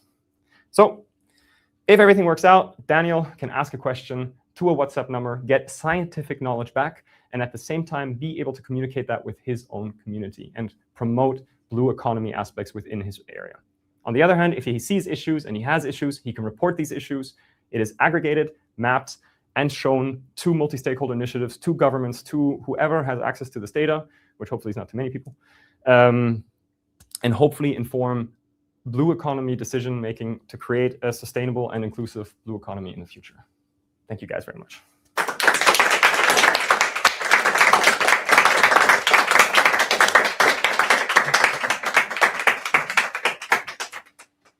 Thank you, Alex. So as you mentioned, Martin did follow you. So of course, Martin, you're not going to ask questions. So Guillaume, you can still have the floor before Martin. Martin can just give a little feedback at the end. But I will open the floor, I think, maybe on site, and I can start with you. Okay. So then I will go to Guillaume. Yeah. Okay. Thanks for this presentation. I have a question about the financial aspect for the users. The users needs to pay. No, completely free for users. So the point is to, I mean, this is costs that need to be carried by institutions. So whether it's multi-stakeholder initiatives, in general, like I said, they're spending quite a lot of money on websites anyway. A lot of times you're spending, I mean, the organization that I'm not going to name, if I remember correctly, spent $500,000 on this massive digital platform to create dashboards, to create cool, it all sounded amazing, but nobody used it at the end of the day. But really the goal here is to make sure that any user in a remote area is able to completely use it for free, and that the costs are all carried by institutions. So who is the owner of this technology? Fantastic question. At the moment, very difficult to answer. The hope would be, by keeping costs low, that a multi-stakeholder initiative with the different partners that they have, that they carry this together, that they become the owners of the data, that they become the owners of the hosting, that they make sure that they push this. Whether or not that's actually going to be the final grounding of that, I can't tell. It's a very complicated situation because primarily of data handling. Nobody at the moment really wants to be handling personal data. We have so many laws, so many rules, which is good. It's a great thing. But it also makes it very scary, especially for NGOs or for institutions who might be navigating very tricky law situations. So sadly, I have to say, great question. Cannot directly answer it besides saying our hope is that Our Blue Future or something like Prosper Blue will be able to find implementing partners for this. It's important to solve that because, Absolutely. Because for the future, imagine that you have the website, you have the technology. Yeah. So how did you protect that with the technology? The main thing that would be done is to host this over something called Hetzner. It's a German hosting group that follows EU GDPR rules very, very, very closely. So we would be primarily using their servers. They also offer specific pricing for sustainability or NGOs, for NGO groups. So that would be kind of the main plan of where to build something like this and to keep the data in those regions, if that answered the question. Yeah. Okay, yeah. Honestly, I was talking to one of the data scientists that I'm working on this with. I mean, he also kind of had an interest in maybe just expanding on this himself, or ourselves, I should say, because this is something that could actually be formed into an NGO that works with other MSIs, works with other NGOs to kind of develop tools to host this data, then to take care of those aspects, to make sure that this is all safe, and then request monthly payments or something similar. Not that we all want more subscriptions in our lives, but this is, of course, a business model that does work and could support different institutions in blue economy senses. And for the last question, it's a curiosity question about why WhatsApp work actually. Other than other application, why WhatsApp? Because everybody uses it. To be honest, that's simply why do people use WhatsApp? Yeah. Okay. I'm gonna go out a bit and to think about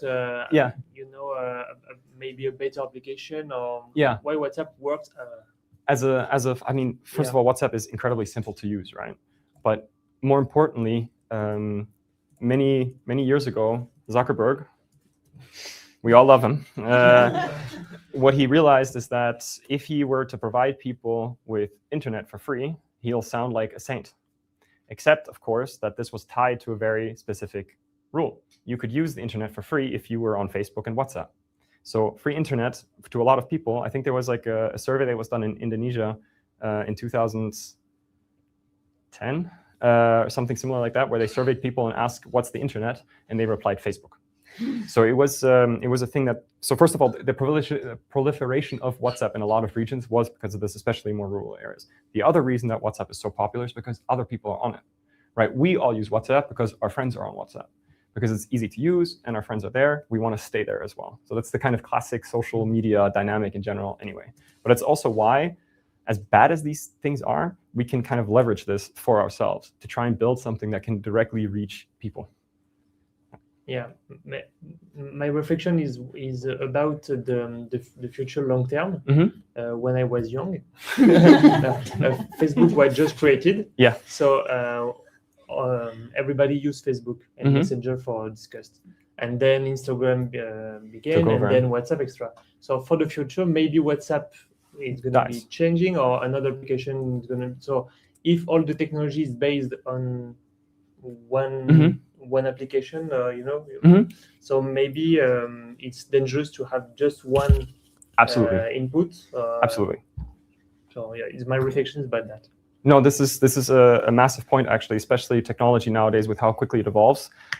It's why generally when you're trying to build something like this, you try and build everything in Lego blocks, so that when you realize, okay, we can't use WhatsApp anymore, but we want to substitute something else in it, we can find a different business service provider and kind of adapt things, but still keep everything below it.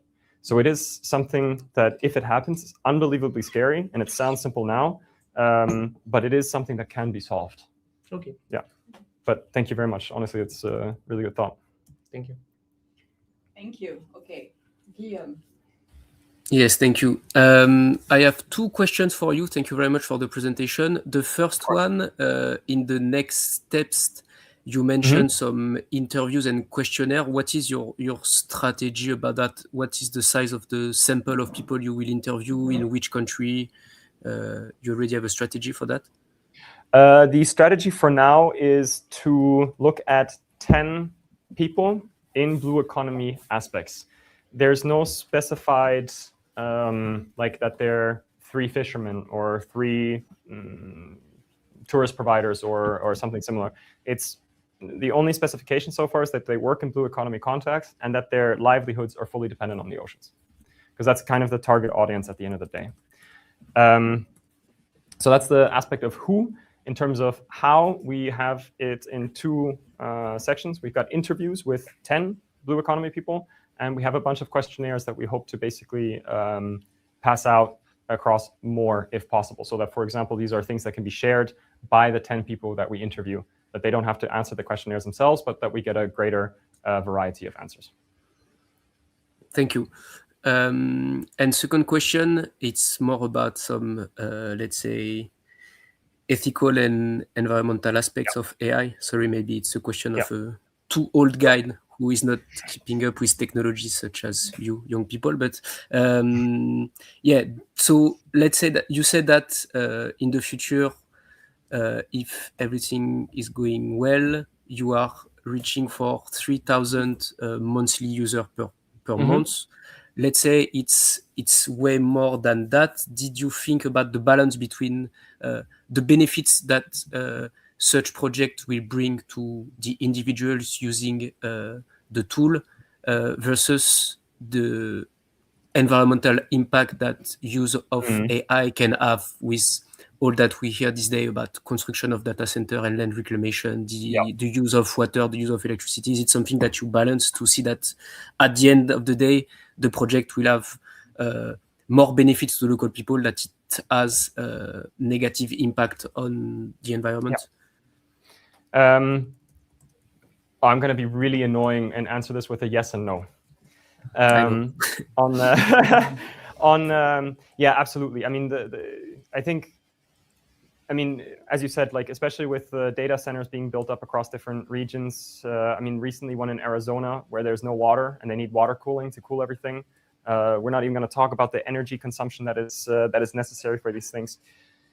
But one aspect that is good about retrieval augmented generation, for example, and in general, the AI applications that we're using here, they're all very, very, very simple. Most of the bigger problems, like the energy drain that comes from AI models, comes from like the really big tasks, like either training a new model. That's always going to be a problem. So yes, we're using something that is causing issues, but the scaling of our project, wouldn't have an impact. I got caught in the Zuckerberg brain. Wouldn't have an impact on, or more impact or less impact on the environment.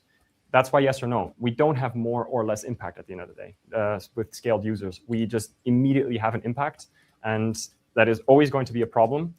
But I don't want to make excuses for it. At the end of the day, it's a terrible technology for the environment, and there is no other way to really talk about it. Of course, you can always argue for carbon credits or something similar to make sure you're using clean firms. For example, Hetzner, the one I mentioned, they actually only run on renewable energy. It's one of their requirements to make sure that they're a social and sustainable organization. Thank you. Thank you. Thank you, Guillaume. Okay, returning to Diana. Thank you, Alex, for your presentation. So what about the acceptance in the community for this tool? How would you sell the idea to them on how useful and how they will benefit from using this, and to kind of fill this knowledge gap or to find solutions? How would you approach them? Great question as well. I'm hoping that through the stakeholder interviews, we can get a bit more information about how this user acceptance can actually be pushed, or the adoption can be pushed. Luckily enough, we have case studies, like the Watchdog, for example, where we can take lessons learned about how they approach this issue of going to the places, first of all, working with I know this word is going to cause a bit of a cringe around, but it is a thing. Influencers, not tech influencers, but influencers of a community. They're still really important. And people were working with these influencers to kind of see, hey, how would you guys use this tool? Is this something useful for you guys? And they could see that the user adoption or user trust because of it was a lot higher, because they looked at people who they trusted first, instead of just having some weird tall dudes show up and explain something to them, right? So it was really about making sure that we have a local introduction through the tool, first and foremost. And like I said, the stakeholder interviews would hopefully also really already provide us with strategies of, they need something like this, so we can offer it in this way. And at the end of the day, it requires testing. Like, people need to use the tool, they need to see that it works, most importantly. If it doesn't work, why would they trust it? And it needs to fix an issue that they have. If Daniel has an issue with information that he needs for seaweed farming, it needs to fix that issue. If he wants to report something, he needs to be able to report it. And yeah, that's at the end of the day how community trust would hopefully be built, or adoption. So, based on the idea of the first slides of your presentation, that you mentioned that not all of the people in these communities had technology. Yeah. Computers, phones, or whatever. Yeah. So what if you find yourself in one location that people just don't have access to a phone? Yeah. Or to a computer? Like, how would you manage on providing them the physical part of it? Yeah, because otherwise nothing will work.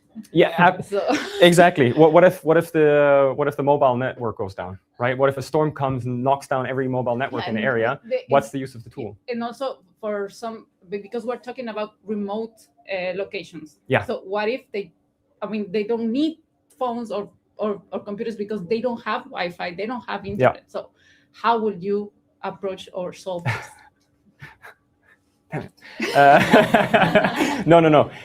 It's something that actually Martin had also kind of talked to me about. I mean, okay, bad answer first. They're not the target audience, right? Like, they're not the target audience at the end of the day. We need people that have an access to a mobile phone. We're trying to solve a problem where they don't have access to a computer, but do have access to a mobile phone. But I don't like that answer very much either. One thing I think in the human connection, I actually forgot to mention it. There were also ideas that I was discussing with another data scientist about how to solve these problems. And I mean, okay, a data scientist isn't going to be greatest talking to person for this kind of stuff, but he actually had some interesting things, like, what if you managed to create printable products or something that you can share? Of course, not everybody has a printer at the same time, but maybe this is still something that you could then flush into communities that are further out. We talked about influencers a little bit. How do they connect with remote areas where maybe no cell phones come, but they go there as messengers? They're there as salesmen. They bring dried fish, for example, to different communities that otherwise wouldn't have them. How can they carry information with them to support the local communities? At the end of the day, a lot of information exchange that happens is based on human connections. It's based on the knowledge that they know and how to transmit it. So if somebody in that network is able to find scientific knowledge that helps develop something, the hope is that they would be the ones to also bring it to more remote communities, that we still rely on human connections at the end of the day. Thank you. Thanks. Okay, thanks a lot. I'm opening the floor maybe to, we have like 2 minutes more if you have some questions here. Go. Thank you. I'm just gonna pass it. Well, thanks a lot already. It was super interesting and a fascinating use of the newer technology. So I'm glad to see some of that as well. My question is quite simple regarding the inbound information, so that you get from all around the world. How do you make sure that you, well, A, get the information? So what's the incentive for the people to report things? Because I imagine the way the information has to travel to come back to be useful for the person is very long. Yes. So usually probably the person will never see the benefit. Yep. And the other thing is, have you any ideas on how to treat this information, because it will not be standardized in any way? This, I probably also forgot to mention that. Standardization, I'm going to focus on the easy question first. Standardization is actually what we're also trying to do through the stakeholder interviews. You need to figure out what problems people are facing and then standardize those issues into certain things. So for example, that you've got issues with disease, fisheries problems, barriers to investments, that these aspects are categories. So like top saying categories is a really good point, because otherwise if you just have a bunch of random floating problems, you have so many data points that you can't actually make any decisions based off of it. So that is a really important part of the stakeholder interview section as well. Why would people use this in the first place? Have you, oh God, where was this again? I forget. Somebody set up a booth, and like they set up a complaint booth. They just let people come to them, and they were just able to complain about their grievances. And they would leave afterwards, and they made like €1,000 a day or something. Like, it was crazy. Obviously, it didn't last long, and but it was a kind of funny test to see how, like, people's needs, so to say. Do they just need to, do they need to solve a problem, or do they need to just complain a problem? I think in this case, it's not the same thing. Complaining to a bot is not complaining to a person, and it doesn't fulfill the same psychological needs that you have. At the end of the day, this is kind of goodwill. We're hoping that by providing information on one side, people are more willing to also report issues that they're facing to help governance decision-making. Yeah, they won't feel the impact, I think, not directly anyway. Maybe there's a hope and a glimmer in them as well, that they say like, hey, maybe issues can be fixed in this direction.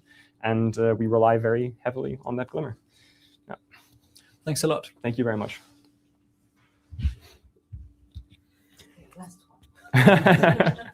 Hungry. No? Yeah. So I'm assuming this is supposed to roll out globally in the end. Do you, right? Primarily focused on our blue future, so Western Indian Ocean first. Still, I mean, it's a pretty large region, but do you have an idea or an approach on how to, step in? Like, you mentioned slightly what you want to focus in on. The stakeholders is still quite broad. Is there any regions or type of people within this large area and target group that you see benefits approaching them first, or means of doing that, or difficulties in other regions? Because I guess it can be quite diverse. Yeah, absolutely. Like, it's also not a rollout you can do across the entire Western Indian Ocean without having tested it first. So the pilot scale, for example, would be across Mozambique and Kenya. They're very different areas, different languages. So, but Portuguese and Swahili, they're both languages that are, and English, but they're languages that are decently translatable by open language models. So for translation purposes and testing, it's very valuable. And the blue economy issues in those regions are very well defined, specifically through the work in the GIZ. I think others probably have defined it even better, like FAO has probably much better data than GIZ does. But there are things that the GIZ projects working in those areas are well aware of. They know which economy aspects are the most important and how to then build that into the pilot. So for example, the decision between, do we want to focus, if we're focusing on just one blue economy aspect, do we first want to focus on fisheries and aquaculture for this information, which is at the moment the plan, or do you want to step on something more like tourism? How do you support local communities who are looking to do tourism businesses, right? I think those are future questions, but the main point in this pilot is to be specific. Have one knowledge focus, have 2 language focus or 2 country focuses, and focus on those blue economy aspects within those. Okay. Thank you. I guess I was stepping ahead with the global rollout, but I mean, hey man, in the future step, it would be possible. Yeah, it would be really nice. Yeah. Cool. Thank you. Thank you. Okay, thank you. Yeah, we need to finish here. Thanks a lot for all the questions, of course. Perhaps last word with Martin, if you just want to say something, because you've been following Alex through his journey through this project. Congratulations, Alex. Thank you so much, man. Thank you. Thank you for this work. So yeah, congrats, Alex, but congrats also, Mateusz. Of course, do not leave too far away, because we still have a final session this afternoon. We are going to start at 2 p.m. It will be on strategy and finance for the ocean with Linus and Jope. So thanks a lot. Well done again, and bon appétit, of course.